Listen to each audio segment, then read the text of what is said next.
Warahmatullahi wabarakatuh. Bismillahirrahmanirrahim.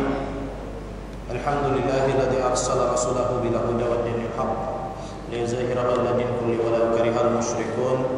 Asyhadu an la ilaha illallah wahdahu la syarika lah wa asyhadu anna Muhammadan abduhu wa rasuluh.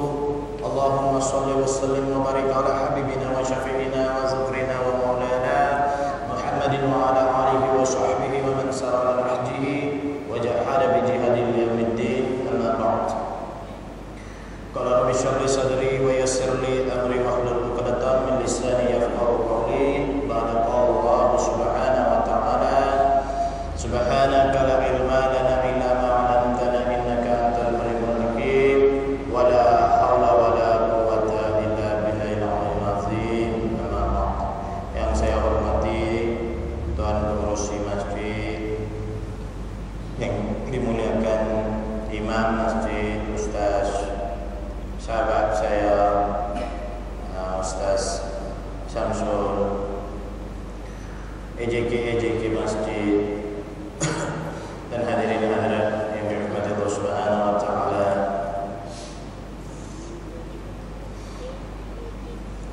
Marilah kita sama-sama merafakkan kesyukuran kita kepada Allah Subhanahu wa taala yang memberi hidayah kepada kita untuk berada di dalam rumah Allah Subhanahu wa taala ini,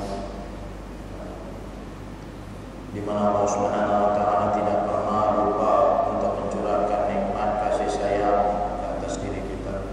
Nikmat Allah tidak pernah putus. Allah yang menghidupkan kita dan Allah juga yang akan mematikan kita nanti. Hidup sudah pasti, mati pun pasti juga. Nah, di samping itu Allah memberi nikmat yang cukup banyak di dalam hidup kita, tuan-tuan. Ada kalanya kita sedar, ada kalanya kita tak sedar. Kita tengok Allah memberi nikmat di dalam berkeluarga, Allah bagi nikmat di dalam mencari rezeki, Allah bagi nikmat beranak pinak, Allah bagi nikmat dalam bersahabat, dan macam-macam nikmat yang Allah bagi kepada kita, tuan-tuan dan puan-puan yang dirahmati Allah Subhanahu wa taala. Ya. Dan di antara nikmat yang paling agung Allah beri kepada kita yang tidak dapat kita hitung apatah lagi membalasnya adalah nikmat iman dan nikmat Islam. Nikmat ini bukan semua orang boleh dapat, tuan-tuan. Hanya yang terpilih sahaja boleh dapat nikmat iman dan nikmat Islam ini, tuan-tuan dan puan-puan. Berbanggalah kita menjadi orang Islam. Nah, bukan semua boleh dapat semua. Hanya yang terpilih saja boleh dapat. Sebab apa? Melalui nikmat inilah kita kenal siapa Tuhan sebenarnya. Melalui nikmat inilah kita tahu siapa yang ciptakan kita. Kalau tidak, kita tak tahu siapa Tuhan sebenarnya. Ya. Sebab itu nikmat Islam ni, tuan, cukup dahsyat. Dalam satu hadis Nabi SAW, Nabi bersabda, Inna Allah yu'ti dunya liman yuhibbu wa man lam yuhibbu, walakinna Allah la yu'ti din illa liman yuhibbu. Yang bermaksud, sesungguhnya Allah akan berikan dunia ini kepada mereka yang Allah suka dan kepada mereka yang Allah tak suka. Siapa dia Allah suka? Allah suka kepada orang Islam. Siapa dia yang Allah tak suka? Mereka yang bukan beragama Islam, mereka yang mensyirikkan Allah Subhanahu wa taala. Dunia Allah bagi, dunia tetap Allah bagi. Sebab tu hari kita tengok ada orang bukan Islam lebih kaya daripada kita, kan? Duduk rumah besar, duduk peta besar, dengan perniagaan, dengan macam-macam. Sebab apa? Dunia Allah bagi. Begitu juga ada juga kalangan kita tu, ada yang duduk besar, rumah besar, kereta besar, duit banyak, ada juga Allah bagi. Dunia ni Allah bagi kepada mereka yang Allah suka dan Allah tak suka. Walakinna Allah la yu'ti illa liman yuhibbu. Akan tetapi agamanya Allah akan berikan kepada mereka yang Allah cintai saja, tuan-tuan dan puan-puan yang dirahmati Allah Subhanahu wa taala. Itulah dia agama Islam. Dan siapa yang Allah cintai, tuan-tuan dan puan-puan sahaja. Saya percaya ramai yang ada di dekat ini taman ke kampung ni? Taman ni. Kalau kawasan ini. Kampung taman semua campur lah. Ramai yang ada, tapi mereka semua belum digerakkan hati oleh Allah Subhanahu Wa Taala untuk datang ke masjid, kan? Jadi tuan-tuan lah yang dipilih oleh Allah Subhanahu Wa Taala. Syukur kita berbangga kepada Allah Subhanahu Wa Taala atas nikmat ini, tuan-tuan. Sebelum itu saya meminta maaf tadi tersesat, Ustaz. Ya Allah. Bukan apa, saya balik main kuliah lambat sepasai. Saudara pula main rumah tadi, nak main bagi kad jemputan. Tak tahu macam mana nak suruh dia pergi cepat pun tak tahu, kan? Nah, saudara main kat rumah, kita kena layan dia. Lepas tu naik highway pula, ingat highway cepat tu dia kena jam sepasai. Masya Allah, tabarakallah. Jam punya panjang macam tu, saya pun tak tahu macam tu punya panjang. Saya tahu memang tak ada tu, saya tak SMS juga ni, kan? Ya, cakap mungkin saya lambat pun. Main dah sepasai tu dia pergi kat majlis apa tu? Apa majlis star ke apa tu dia cakap? Terlajak pergi dekat sana. Allah Akbar. Aduh, saya pun tak tahu, jangan tak apalah. Tapi dulu saya biasa duduk sini. Saya duduk tu Parit Buntak Krian. Ada kuil Hindu kan dekat sana. Ayah saya duduk sana dulu kan. Saya biasa duduk dekat sana masa kecil-kecil dulu. Nah, ni tak ada lah jalan, semua dah lain dah. Macam-macam. Dan kuliah alhamdulillah sempat juga kita sambung ceramah kita ni. Alhamdulillah. Ma'asyarul muslimin muslimat rahimakumullah. Seperti mana nikmat Allah Subhanahu Wa Taala terlampau banyak dalam hidup kita. Musibah Allah pun tak pernah tertinggal. Musibah Allah pun tak pernah terlepas. Dan kalau ada tengah kita sedang diuji macam-macam, start daripada kemarau, hari ni alhamdulillah lah nampak sikit hujan, start daripada kemarau pergi kepada jerubu. Mai pula MH370 hilang di mana tak tahu dia, macam-macam musibah yang Allah beri kepada kita, tuan-tuan. Tapi kita kena tengok satu, apabila kita ditimpa musibah ni, kita dalam golongan manusia yang mana? Dia ada 4 jenis golongan yang ditafsir oleh ulama. Ulama kata apa? Orang yang pertama, golongan manusia yang pertama adalah mereka yang keluh kesah. Apabila ditimpa musibah, mulut mereka ni seolah-olah macam tak nak diam. Orang Penang cakap macam macam pupuk ayam apa lah. Sini tak tahu, saya tak tahu. Mulut tu tak boleh diam. Dia caci, hajat dia caci mati hamu tu saja hajat dia. Keluh kesah, apa dah jadi macam mana ni, pasal apa boleh jadi macam ni, kan? Itu golongan manusia yang pertama yang keluh kesah. Apa jenis manusia ni? Macam mana dia dengan Allah Subhanahu Wa Taala? Allah benci kepada orang-orang macam itu. Allah benci, Allah tak suka orang-orang macam ni. Di sini kawasan ni ada orang India, Hindu. Ada kot, sini ada kot orang Hindu, kan? Biasa pergi dah. Kalau apa dia ada kenduri arwah ke atau ada siapa-siapa meninggal dunia ke, biasa pergi dah pergi tengok jenazah dia tu. Tak biasa no? Nasib baik tak biasa. Cuba pergi tengok. Tu dia rendah. Belum sampai lagi 1 kilometer kita dah tahu dah tu dia rumah jenazah orang India ada sana. Kita dah tahu, tak payah direction, tak payah sesat. Tak boleh sesat. Dah boleh dengar dah. Rio rendah. Itu jenis manusia yang keluh kesah. Pukul pipi, pukul atas kepala, kadang-kadang ada yang tak boleh tahan sampai robek baju pun ada. Kadang-kadang dia tengok baju dia mahal, jenis branded Ar-Rahman punya, dia pergi peluk kawan lain, robek baju dia pula, dia punya sayang. Itu manusia yang keluh kesah. Dia tak boleh terima takdir. Dia tak boleh terima takdir Allah Subhanahu Wa Taala. Sebab tu dalam satu hadis Nabi kata, wa tu'minu bil qadari khairihi wa syarrihi minallah. Dan hendaklah kamu beriman pada qada dan qadar, baik dan buruk itu semuanya datang daripada Allah Subhanahu Wa Taala. Jadi Nabi ajar kepada kita, Nabi kata apa? Apa saja musibah, dari segi musibah atau kebaikan, semuanya datang daripada Allah Subhanahu Wa Taala. Cuma kita diajar oleh Islam jangan meratakkah, berkeluh kesahkah, Sebab Nabi kata apa? Bukan golongan aku orang yang pukul-pukul pipi, robek-robek baju dan berdoa dengan cara jahiliah. Bukan golongan umat. Itu golongan yang pertama. Ya. Hari ini MH370 hilang di mana pun, tak ada sangkut paut dekat diri dia pun, dia pula. Nak dia pula sedih. Kan? Dia pula keluh besar. Macamlah MH370 tu dia yang punya. Kan? Ada golongan manusia macam tu. Orang macam tu Allah tak suka dalam karena kita ada sifat macam tu, buang pipi. Dan yang kedua, ulama kata orang yang sabar. Orang yang sabar menghadapi musibah Allah Subhanahu wa taala. Darjat dia macam mana Allah kata? Darjat dia tinggi. Darjat dia tinggi. Apabila apa saja ujian ditimpa ke atas dia, maupun sahabat dia maupun keluarga dia, dia sabar. Itulah kerja dia sabar saja. Dan sebab itu Allah Subhanahu wa taala berfirman, "Innama yuwaffas sabiruna ajrahum bighairi hisab." Yang bermaksud sesungguhnya hanya orang-orang yang bersabarlah yang dicukupkan pahala mereka tanpa batas. Ini janji Allah Subhanahu wa taala dalam Al-Quran juga.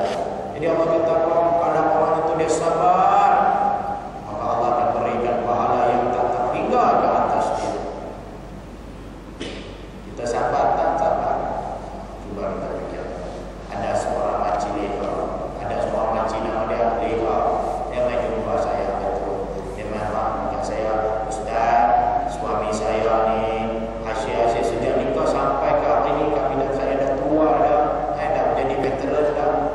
Daripada menikah sampai ke hari ni, suami saya panggil saya bodoh. Itulah dia. Sampai nama saya pun dia lupa dah. Dia panggil saya main asyik main rumah je bodoh. Asyik main rumah je bodoh. Panggil saya oi bodoh. Tu saja. Panggil saya macam tu Ustaz, kan? Saya tanya kat dia, makcik leha, apa suami makcik leha ni Ustaz Azhar Idrus ke? Kan? Sebab Ustaz Azhar Idrus kan selalu bodoh, kan? Jadi saya ingat Ustaz Azhar Idrus ke, saya tanya kat dia, dia kata bukan, suami saya Pak Leman. Ada sini Pak Leman? Tak ada kata. Suami saya ni Pak Leman nama dia. Dia bagi takat dia tak apalah, kan Makcik Leha, kita berdoa tawakal pada Allah. Makcik Leha sabarlah, kan? Makcik Leha sabar, insya-Allah nanti Allah buka pintu hati Makcik Leman kita ni. Lepas tu dia akan bertaubatlah insya-Allah. Nak dipendekkan cerita dia, satu hari Makcik Leman kita dia pergi dengar kuliah mana tata berkenaan dengan bab sabar.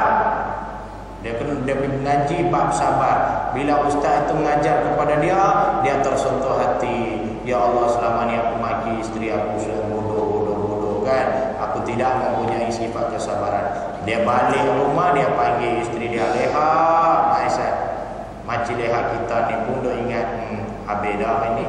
Dia nak maki aku tetap kan. Dia pun pergi lah dekat, dia tanya, apa dia abang? Apa dia? Makcik Leman kita panggil, dia main dekat, dan dia pun pergi dekat. Abang minta maaf. Tu dia. Abang minta maaf. Selama ni abang marah Leha bodoh kan. Abang sedar dah. Abang tak ada sifat kesabaran. Ni baru abang pergi ngaji, ustaz ajar. Ustaz kata apa? Orang nak berjaya kita kena ada kesabaran. Jadi abang pun dah ada sifat kesabaran. InsyaAllah abang takkan marah Leha dah. Kalau lepas ni abang nak marah pun, abang takkan panggil Leha bodoh. Abang panggil Leha cerdik. Itu dia. Orang perempuan bila orang lelaki main bujuk macam tu, dia teriak lah kan. Dia pun teriak, tak sangka abang sayang saya. Tak sangka abang sayang Leha macam ni. Dia cakap, jangan menangis, tolong pergi buat kopi. Dia tanya nak minum kopi apa bang? Buatlah kopi jantan. Dia pun pergi buat kopi jantan. Masuk dalam dapur, dia kacau kopi jantan. Dia 8.20 dia masuk pergi kacau tu, 3 dalam 1 bor saja. Bor yang pandai ambil boleh buat kan. Dia 8.20 kan, tunggu punya tunggu 8.30 kopi tak main-main kan. Jadi Pakcik Leman kita daling tu dia, mana dia kopi takkan 3 dalam 1 hang nak buat sampai 10 minit kan. Dia cakap sabar, selama ni leha buat ayam bodoh, hari ni leha buat dah ayam cerdik, dia makan masa sikit sana bang kan. Abang cakap abang dah sabar kan. Okey dia pun tunggu punya tunggu 8.45 tak sampai juga kopi. Makcik leha kita masih ada buat baca. Ada tinggi suara sikit, leha mana dia kopi kan. Ni dah 40 minit takkan tak siap lagi. Siapa ni dah siap dah siap. Tu dia tunggu punya tunggu pukul 9 tak sampai juga. Pakcik Leman kita panggil balik isteri dia, leha bodoh. Tu dia, leha bodoh woi, mana kopi, takkan 1 jam hang nak buat kopi. Tu dia tak ada sabar, hilang sabar tuan-tuan dan puan-puan. Baru aja pergi dengar kuliah ustaz kan, balik main tak ada sifat kesabaran. Jadi dalam Islam ini kita ni diajar untuk memupuk semangat, mempunyai sifat sabar. Berjayalah orang-orang sabar, itu yang Allah bagi tahu dalam Al-Quran tuan-tuan dan puan-puan. Itu beza orang Islam tuan-tuan. Kita beza sebab dekat mana? Sebab kita tahu kita kena sabar. Apa saja musibah yang main, kita kena bersabar. Okey, dan golongan yang ketiga siapa dia? Orang yang redha. Tadi sabar, yakni redha. Macam mana orang ini di sisi Allah Subhanahu wa taala? Tu dia darjah dia tinggi lagi daripada orang yang sabar. Dia sabar tapi dia redha dah. Kita tak tahu. Jadi Allah di sini kata apa? Orang yang redha dia punya darjat lagi tinggi. Pahala dia lagi besar daripada orang yang sabar. Sebab tu hari ini kita tengok kalau kita pergi ucapkan siapa-siapa, kalau kita tengok ada siapa-siapa kehilangan saudara mara dia tersayang, kita pergi panggil apa? Sabarlah. Tidak, itu yang kita tahu. Sabarlah. Kawan tu jawab, tak apa aku redha. Tak apa aku redha. Jangan redha dalam mulut saja. Redha tu kena daripada hati tuan-tuan dan puan-puan yang dirahmati Allah Subhanahu wa taala. Sebab tu Nabi bersabda, sesungguhnya besarnya pahala sesuai dengan besarnya ujian. Sungguh jika Allah mencintai suatu kaum, dia akan menguji mereka. Maka siapa yang redha terhadap ujian tersebut, baginya redha Allah Subhanahu wa taala. Namun siapa yang marah terhadap ujian tersebut, baginya murka Allah Subhanahu wa taala. Itu yang sabda Nabi. Siapa yang redha atas apa yang diuji oleh Allah, besar sungguh pahala dia, besar sebesar daripada ujian yang Allah turunkan. Padahal kita tadi macam keluh kesah tu, tak ada apa-apa yang dia dapat, kemarahan daripada Allah Subhanahu wa taala. Jadi dua golongan ini sentiasa kita boleh tengok. Sentiasa di mana-mana pun ada. Dan itulah ungkapan yang selalu keluar daripada mulut kita. Sabar dan redha, sabar dan redha. Tetapi ada lagi satu golongan yang paling tinggi darjat dia, paling tinggi pangkat dia di sisi Allah Subhanahu wa taala, paling tinggi pahala dia di sisi Allah Subhanahu wa taala. Siapa dia? Dialah manusia ataupun dialah orang yang mempunyai sifat bersyukur kepada Allah Subhanahu wa taala. Dia bersyukur kepada Allah Subhanahu wa taala dengan apa yang Allah jadikan ke atas dirinya tuan-tuan dan puan-puan yang dirahmati Allah Subhanahu wa taala. Ummu Salamah radhiyallahu anha seketika masa suami dia sakit, dia pergi mengadu kepada Rasulullah.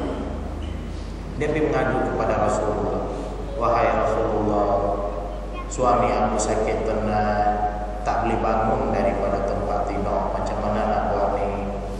Nabi ajar kepada dia, Ummu Salamah, kamu berdoalah kepada Allah Subhanahu wa taala, ya Allah ya Tuhanku, berilah aku kesabaran daripada ujian ini. Aku redha dengan ujianmu ini, dan aku bersyukur kepada Engkau ya Allah ya Tuhanku, dan aku yakin Engkau akan gantikan yang terbaik daripada ujian ini. Ini yang Nabi ajar. Ummu Salamah kembali baca doa tu, suami dia mati terus. Tadi Nabi ajar bersabar, redha dan dan aku bersyukur dan aku yakin bahwa Engkau akan gantikan yang terbaik ya Allah ya Tuhanku hasil daripada ujian ini. Apa yang Allah gantikan, apa yang Allah beri kepada dia, apakah kebaikan yang Allah beri bagi kepada Ummu Salamah? Dia kahwin dengan Rasulullah sallallahu alaihi wasallam. Nampaklah disebabkan dia sabar, dia redha dengan ujian dan dia bersyukur. Hari ini boleh dah kita pergi bagi tahu. Kan? Kalau siapa-siapa kehilangan suami kita pergi bagi tahu kat dia. Syukurlah pada Allah suami hang mati tu dia. Mesti kawan ingat kita apa? Dini apa? Pening. Kan? Jam. Kan? Mesti dia ingat lagu tu. Kan? Sebab tu Allah kata apa? Wa qalilum min ibadihi yasyakur, dan sedikit sekali dari hamba-hambaku yang berterima kasih. Allah kata orang yang bersyukur ni sikit saja. Orang yang sabar dan redha tadi itu banyak. Memang kita ada banyak, tapi orang yang bersyukur tak ada, sikit sangat. Ini Allah sendiri yang abad dalam Quran. Allah kata banyak sedikit orang yang bersyukur. Sebab orang yang bersyukur dia sentiasa akan ingat kepada Allah Subhanahu wa taala. Dia tahu kita ni datang daripada Allah dan kita kembali kepada Allah Subhanahu wa taala. Itu sifat orang-orang yang bersyukur kepada Allah Subhanahu wa taala. Sebab itu Allah berfirman lagi, "Fazkuruni azkurkum washkuruli wala takfurun." Apabila kita ditimpa satu musibah, Allah kata apa? "Fazkuruni azkurkum." Ingatlah kepada aku. Nescaya, bukan saya nak ingat pada Allah, kan? Ingat kepada Allah, nescaya Allah akan ingat lebih kepada kamu. Itu arti fazkuruni azkurkum. Pasal Allah tambah lagi washkuruli wala takfurun. Bersyukurlah kepadaku dan janganlah kamu mengingkari nikmatku. Itu dia, itu yang ayat Allah turunkan. Apabila ditimpa musibah, Allah suruh kita ingat kembali kepada Allah, ingat kepada kebesaran Allah Subhanahu wa taala dan bersyukur atas apa yang terjadi. Hari ini MH370 ni pun mana nak tahu tuan-tuan dan puan-puan, Allah ada agenda di sebalik itu, kan? Kehilangan pesawat itu. Kok Allah nak lepas ini pentadbiran emas dia berubah, di mana semua pramugari dia pakai elok-elok, tak ada belah sana, tak ada belah sini, semua pakai tudung, tak gaduh nak hidap arak dalam kapal terbang. Kok itu yang Allah nak pun, kan? Sebab tu kapal terbang tu hilang waktu kita pun tak tahu. Tak pernah jadi dalam sejarah Malaysia, tiba-tiba jadi. Saya hari tu nak pergi Kuala Lumpur, nak pergi Shah Alam, kan? Depa nak beli tiket Firefly. Saya bagi tak kat depa, hampa nak aku pergi KL dengan syarat bawa aku dengan kereta. Jangan bawa aku naik kapal terbang. So aku tu jadi macam tu, kan? Sajalah. Jadi itulah orang yang bersyukur kepada Allah Subhanahu wa taala, darajat dia paling tinggi di sisi Allah Subhanahu wa taala. Dan itulah yang Allah kehendaki daripada kita, tuan-tuan dan puan-puan yang dirahmati Allah Subhanahu wa taala. Tuan-tuan dan puan-puan yang dirahmati Allah Subhanahu wa taala, itu salah satu ujian yang Allah bagi kepada kita. Itu salah satu musibah. Dan terbaru ada lagi satu musibah, tuan-tuan. Ada lagi satu musibah, bukan terbaru juga. Sebelum flight ini nak jatuh, musibah ini sudah ada. Di mana ada seorang hamba Allah Subhanahu wa taala yang sebulat-bulat tolak hadis dan sunnah Rasulullah sallallahu alaihi wasallam. Kan? Apabila saya dengar benda tu, tuan-tuan dan puan-puan, saya sedih sangat-sangat. Pasal apa dan apakah dalil yang dia guna pakai untuk tolak hadis dan sunnah Nabi sallallahu alaihi wasallam? Kan? Di mana dia dapat dalil tersebut? Kan? Kita ni dalam umat Islam ni, tuan-tuan, apa yang kita bicara semuanya berpandukan kepada dalil, tuan-tuan. Dalil sama ada dia hadis atau nas-nas Al-Quran, tuan-tuan dan puan-puan.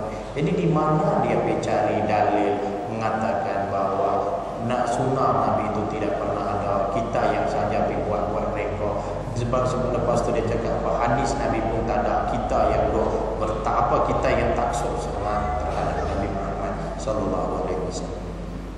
Tuan-tuan dan puan-puan, saya nak Nabi ini bukan cadang-cadang manusia. Dia bukan manusia biasa. Dia manusia luar biasa. dan dia adalah kekasih Allah Subhanahu wa taala. Sebab tu kita panggil dia Habibullah, kekasih Allah. Tuan-tuan, cukup besar kasih sayang Allah terhadap Nabi Muhammad sallallahu alaihi wasallam. Macam mana kita boleh tolak sunnah Nabi, tuan-tuan? Hari ini kita tengok, hari ini kita solat pun ikut sunnah Nabi. Kalau kita cakap sunnah Nabi tak wujud, tahu tak tuan-tuan, sahabat-sahabat Nabi diam pun boleh jadi sunnah. Nabi diam pun boleh jadi sunnah. Belum Nabi kata apa pun boleh jadi sunnah. Kalau kita tengok dalam kitab usul fiqh, dalam kitab usul fiqh ada 4 jenis sunnah utama Nabi. Apa dia 4 jenis sunnah utama? Yang pertama sunnah qauliyah, yang kedua sunnah fi'liyah, yang ketiga sunnah takririyah, yang keempat sunnah hamiyah. Kita tengok, kita tinggal 3 sunnah tu, kita tengok takririyah. Apa dia tu sunnah takririyah? Sunnah takririyah ialah sunnah di mana Nabi tak kata apa pun, Nabi duduk diam aja. Nabi duduk diam boleh jadi sunnah, tuan-tuan. Khalid Al-Walid, sewaktu dia sedang bersantai dengan Nabi, dia pergi tangkap dog. Dog tu biawak buruk, bukan biawak yang berlari dekat sini. Ini biawak geli ni, atau orang India makan. Dia makan, tahu dia makan macam mana biawak tu? Dia buat je cincang daging tu, buat masak apa, masak merah apa, tahu saya pun tak tahu. Masak pedai ke saya pun tak tahu. Dia kena todi. Satu gelai todi cincang ni, satu gelai todi ni cincang tu. Itu biawak tu. Itu dia pun suka. Ni biawak burung, dia tak besar, dia kecil aja, comel tak buat kan. Itu comel dia tak geli. Jadi Khalid Al-Walid dia tangkap daging dog tu, dia masyat kulit dia, dia panggang buat labu sate, dia buat dog bakar, dia pergi hidangkan Nabi.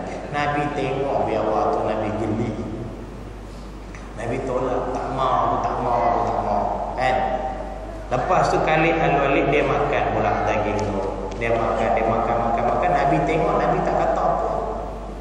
Nabi tak tegur apa. Apabila Nabi tak tegur apa, sahabat ingat Nabi merelakan benda tu. Nabi redha, Nabi bagi buat, tak ada masalah.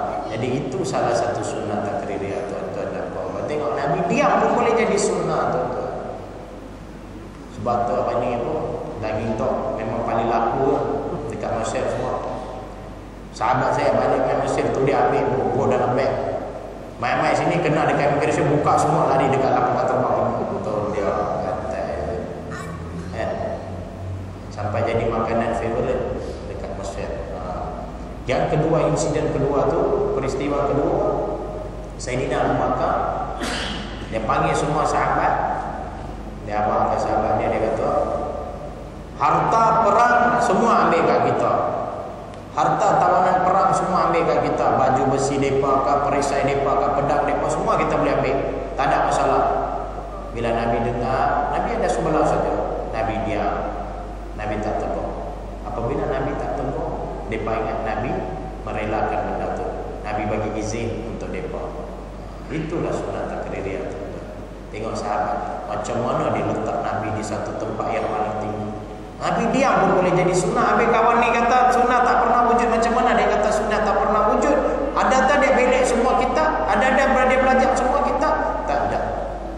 Dia dengar daripada orang, dia sampaikan. Itu masalahnya.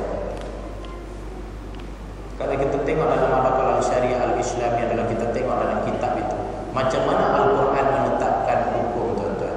Kan? Semua kita faham tak dalam Al-Quran? Semua ayat-ayat hukum kita faham tak? Saya rasa kita tak faham, tuan-tuan. Banyak ayat-ayat mutasyabih yang kita tak faham. Kita memerlukan penjelasan, kan? Sebagai contoh satu, apa? Yang pertama, macam mana Al-Quran menetapkan hukum. Yang pertama, ulama panggil dia bayan kuli. Apa dia bayan kuli itu? Bayan kuli adalah satu asas, satu hukum, turunnya satu hukum, dibina pula banyak hukum di atas satu hukum tu. Satu pokok, cabang dia banyak. Itu bayan kuli. Sebagai contoh firman Allah Subhanahu wa taala dalam surah Al-Imran ayat 159, fa'fu anhum wastaghfir lahum wasyafirhum fil amr. Mohonlah ampun daripada Allah dan bermesyuaratlah kamu untuk menentukan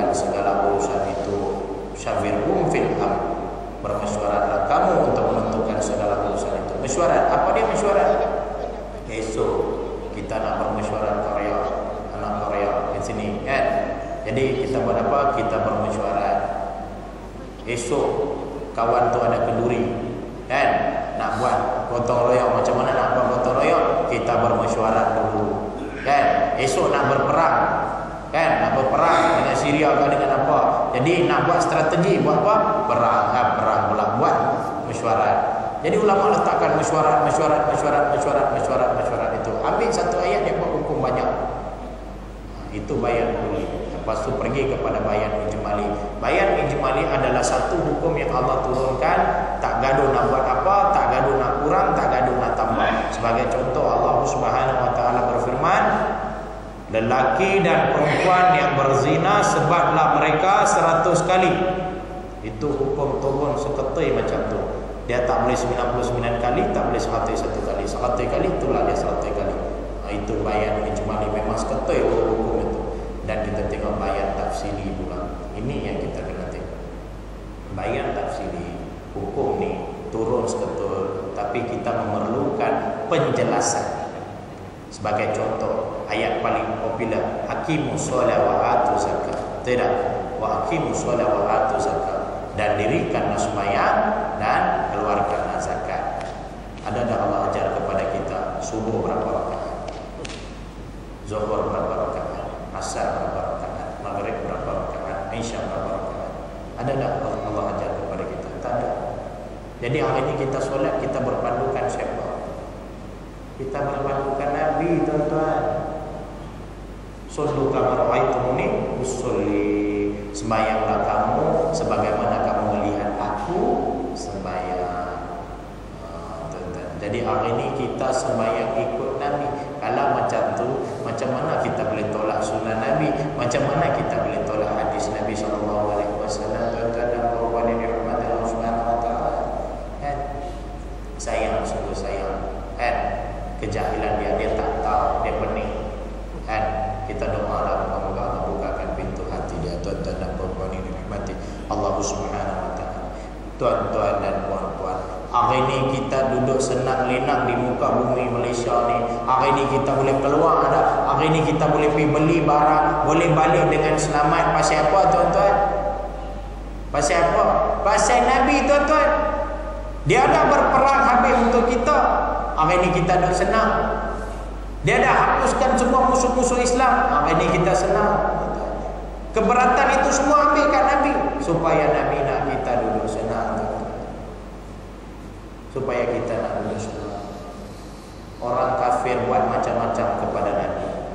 Nabi jalan, tempat Nabi jalan bos, benda yang tajam-tajam sehingga luka kaki Nabi. Nah, Nabi jalan ambil ayam najis, jirui atas Nabi macam tu. Nabi tak buat apa. Macam-macam penyiksaan yang dilakukan kepada Nabi Muhammad SAW, sehingga kan malaikat turun main, malaikat minta izin kepada Nabi, wahai Rasulullah, hang izinkan aku himpitkan bukit ini, aku lempar atas mereka yang kufur ini. Malaikat tak boleh tahan. Nabi kata, jangan, mereka tidak tahu apa yang mereka sedang lakukan. Itu dia.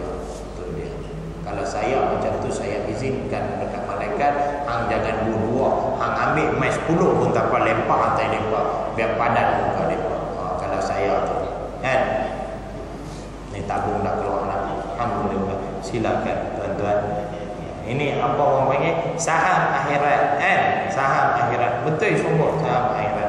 Ni dulu masa saya pergi ceramah kan, saya pergi ceramah, tabung ni pergi dekat seorang budak, dekat budak remaja kan, lebih kurang macam adik kita ni. Pergi dekat dia ambil tabung tu, dia gelap semua.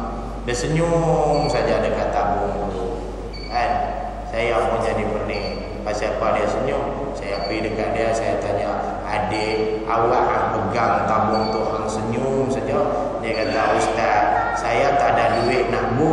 Kan orang kata senyum itu adalah satu sedekah. Jadi saya senyumlah dekat dia kan. Cukuplah senyum itu satu sedekah. Sedekahlah senyum.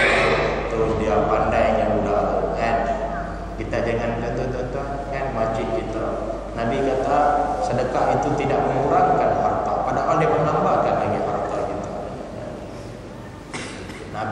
satu orang Arab dulu, sahabat semua suka makan kepala kambing. Nabi bagi kepala kambing kat Sayyidina Abu Bakar. Bakar ambil gahang pergi bawa balik makan.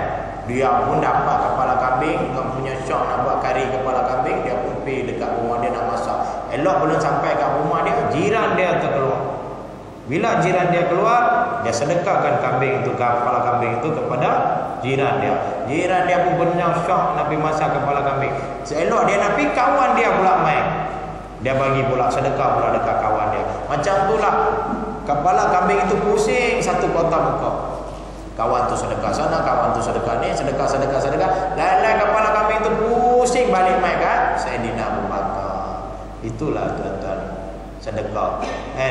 Hari ini apa yang kita keluarkan, esok akan kita dapat balik. Itu janji Allah Subhanahu wa taala, tuan-tuan dan puan-puan yang dirahmati Allah Subhanahu wa taala. Kayak berbalik pada cerita Nabi tadi itu. Jadi apabila orang-orang kafir buat lebih kurang terhadap Nabi Muhammad sallallahu alaihi wasallam, Nabi baca satu doa, tuan-tuan. Nabi baca satu doa. Nabi baca, Allahumma hdi qaumi fa innahum la ta'lamun. Ya Allah, ya Tuhanku, Engkau ampunkanlah kaum-kaum aku ni, sesungguhnya mereka tidak tahu, mereka tidak mengetahui. Tu dia, tuan-tuan. Mana nak dapat Nabi macam tu, tuan-tuan? Manalah kita nak cari orang buat lebih kurang tapi dia boleh baca doa. Termasuklah doa kepada sahabat kita yang cakap hadis Nabi. Hadis Nabi tak pernah ada sunnah Nabi yang tolak hadis dan sunnah Nabi. Termasuk sahabat kita tu. Sebab 1435 tahun dahulu Nabi dah baca doa kepada kaum-kaum sedemikian.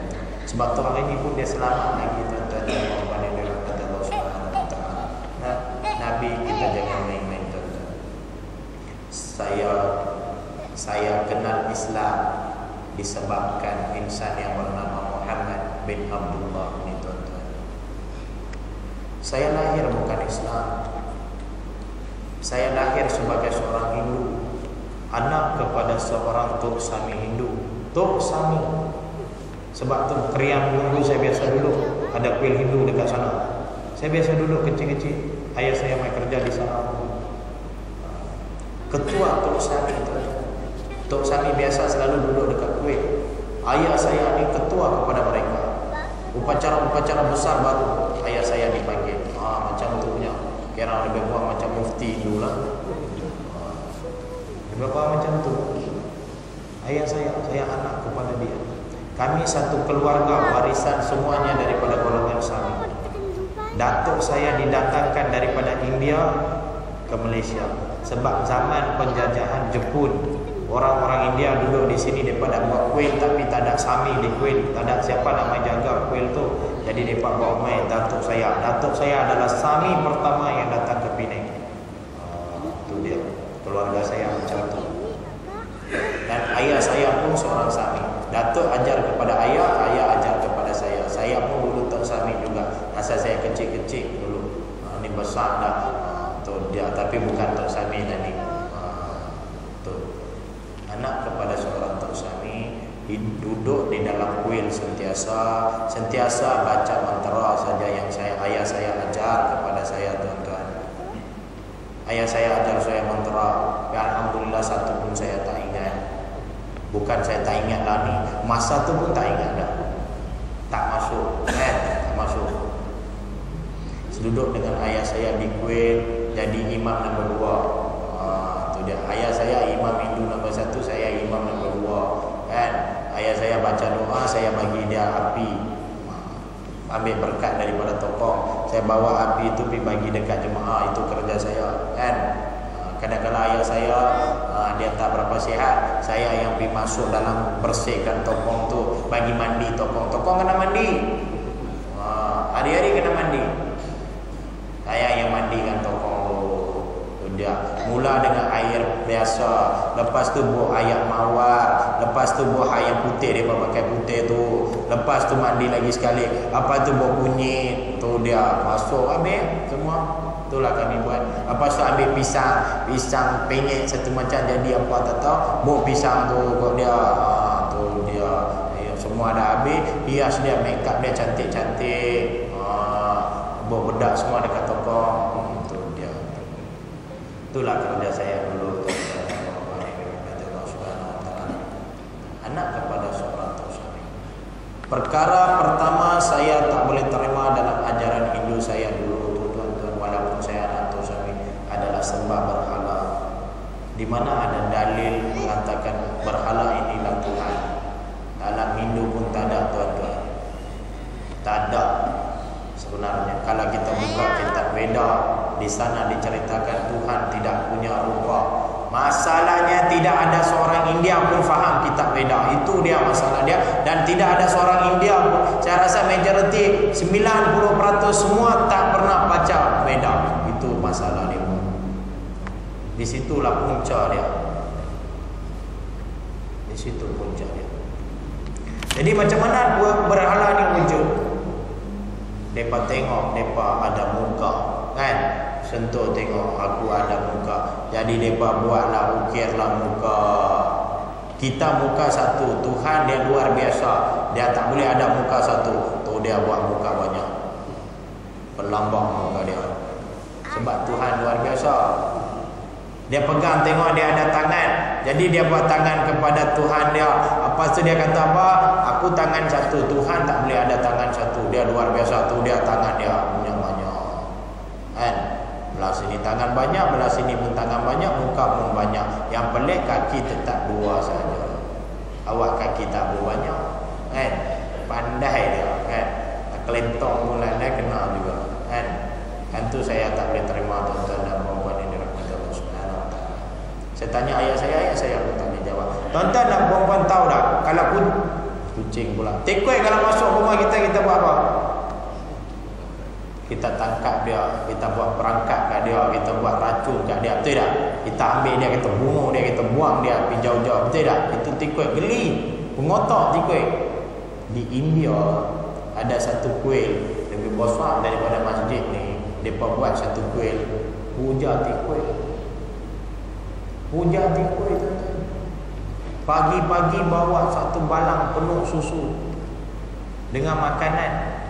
Tu dia pergi bagi dekat tikui. Tikui mai beribu-ribu ekor serabut. Minum, cocok-cocok makan, semua lari pergi. Hak kawan-kawan ni semua tunggu turn nak minum bekas minuman tikui.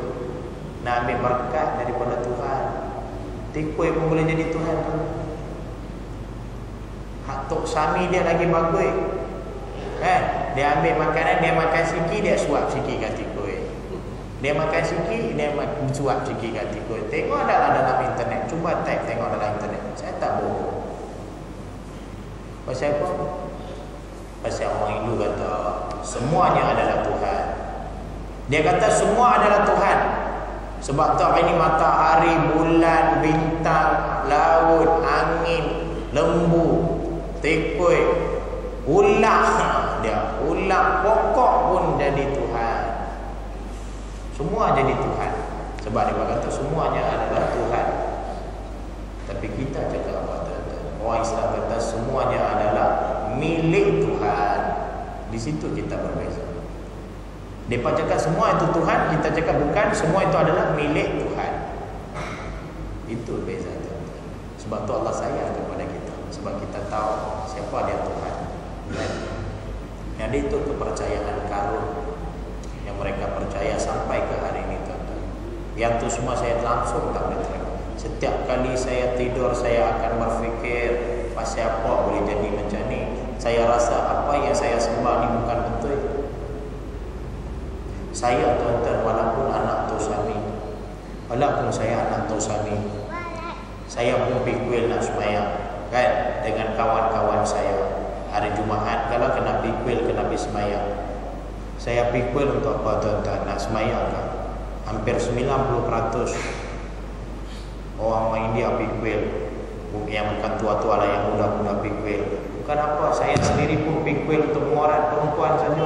Itulah kerja kami tuan-tuan. Pergi kuil, mengorat perempuan. Dekat kuil, tokong ada tengah-tengah macam ni.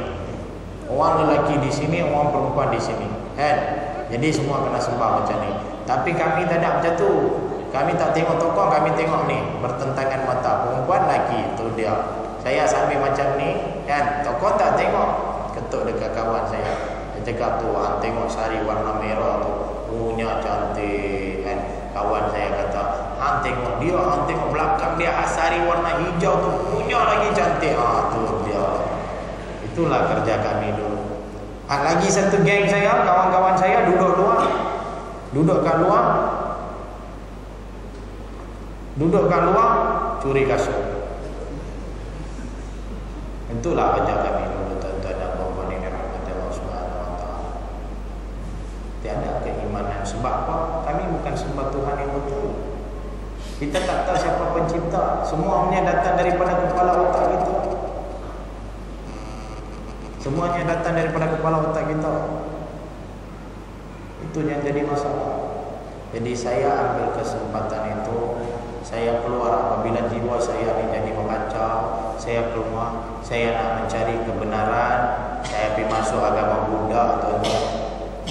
Dengan hanya nak mencari kebenaran sahaja, saya pergi masuk agama Buddha, tuan-tuan.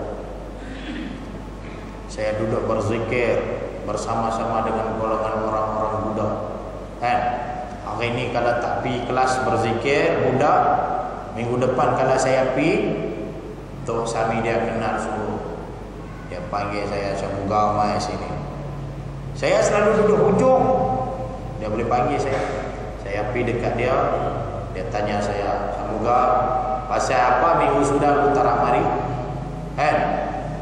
Saya terkejut. Tu dia punya alimnya Tok Sami ni. Aku tak main, macam mana dia boleh tahu? Dahsyat dia ni memang ada puasa. Baru saya sedar, tuan-tuan, macam mana dia boleh tahu yang saya tak main. Tengok color saya sudah lah. Tidak. Yang duduk tu semua orang Cina. Budak tu semua orang Cina. Saya seorang dengan color macam ni, duduk pilih hujung mana pun, mestilah dia kenal. Tidak. Saya pula ni pelik ingat dia ni ada puasa ke apa. Sebenarnya bukan puasa, color saya ni. Ni yang jadi kantoi ni. Jadi itulah budak saya duduk 3 bulan, tuan-tuan. Lepas habis budak tu keluar lagi cari kebenaran. Tu dia masuk agama Bahai pula. Tu dia. Bukan Bahai. Bahai itu Banglau. Bahai. Biasa dengar Bahai? Biasa? Biasa tak? Tak biasa? Dah, bukan Kristian. Bahai. Cari dalam internet Bahai itu apa dia? Bahai ni, tuan-tuan dan puan-puan yang dirahmati Allah Subhanahu wa taala, kena jaga. Dia mirip Islam juga. Hari ni dia perang Syiah, esok terlepas Bahai. Bahai ini yang mengasaskan dia, nama dia Husain Ali Al-Mazandani. Dia pengasas dia, warga negara Iran. Lepas itu datang pula dia punya nabi betul itu. Nabi dia, nama dia Ali Muhammad Al-Shirazi, ataupun dipanggil sebagai Bahaullah. Lahir pada tahun 1850 kan, 34 kan, apa tak tahu. Dia lahir baru saja. Kan? Dia kata apa? Kita ajaran Bahai ini kat Malaysia dibawa oleh yang apa nama dia, Cina dia, nama dia Yan Kiliong. Dia yang memamai agama Bahai kat Malaysia. Kan? Agama ini berasal daripada Iran sebenarnya. Sekarang merata dunia sedang berkembang pesat. Dia kata apa? Dia kata dengan datangnya Bahai sudah masuk Islam. Dia cakap Islam semua satu hari sebelum naik kiamat semua akan mati dalam Bahai. Jaga-jaga tuan-tuan, dekat Malaysia pun ramanya ada, dan orang Islam sendiri pun ada dalam pahaman Bahai. Masa saya Bahai dulu ada 2 orang kawan Islam, seorang nama Hasan, seorang tak tahu. Saya tak tahu nama dia. Kena jaga-jaga. Dia mirip Islam. Semayang sebanyak 9 rakaat 3 kali sehari. Semayang 1 bulan berpuasa juga. 19 hari berpuasa. Lepas tu hari raya. Hari raya dipanggil sebagai Nauruz. Itu ajaran Bahai. Dia punya kepercayaan tiada surga, tiada neraka. Surga pun tak ada, neraka pun tak ada. Itu kepercayaan dia. Habis yang ada apa dia? Dunia ketiga. Saya tanya dekat tu dekat paderi dia tu. Paderi Bahai itu saya tanya, pastor yang dunia pertama tu dekat mana? Dia kata dunia pertama di dalam perut ibu kamu. Okey. Dunia kedua kat mana? Dunia kedua, dunia yang sedang kamu duduk ni. Dunia ketiga kat mana? Dunia ketiga tunggu hang mampui. Tu dia. Dia kata macam tu kat saya.